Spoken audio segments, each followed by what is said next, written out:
আসসালামাইকুম প্রিয় ভিউয়ার্স, কেমন আছেন? আশা করি সবাই ভালো আছেন। আলহামদুলিল্লাহ আমিও ভালো আছি।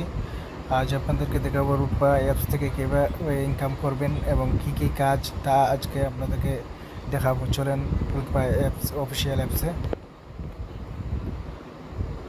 একটু অপেক্ষা করুন।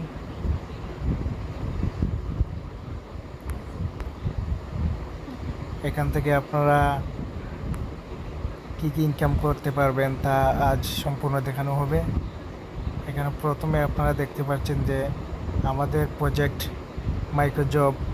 মাইক্রোজব থেকে ইনকাম করতে পারবেন, জব পোস্ট করে ইনকাম করতে পারবেন, অ্যাডস ভিউ থেকে ইনকাম করতে পারবেন, মোবাইল রিচার্জ করে ইনকাম করতে পারবেন, ফেসবুক সেল করে ইনকাম করতে পারবেন, জিমেল সেল করে ইনকাম করতে পারবেন, ইনস্টাগ্রাম, টিকটক এইগুলা সেল করে আপনারা ইনকাম করতে পারবেন, ডলার ইনকাম করতে পারবেন, স্পেন বোনাস করে ইনকাম করতে পারবেন, রিভিউ জব করে ইনকাম করতে পারবেন, ম্যাথ গেম অর্থাৎ অঙ্ক করে ইনকাম করতে পারবেন, লিডারশিপ অর্জন করে ইনকাম করতে পারবেন, ডেইলি টার্গেট বোনাস পাবেন 100 টাকা, সাপ্তাহিক স্যালারি মাসিক স্যালারি 4000 টাকা।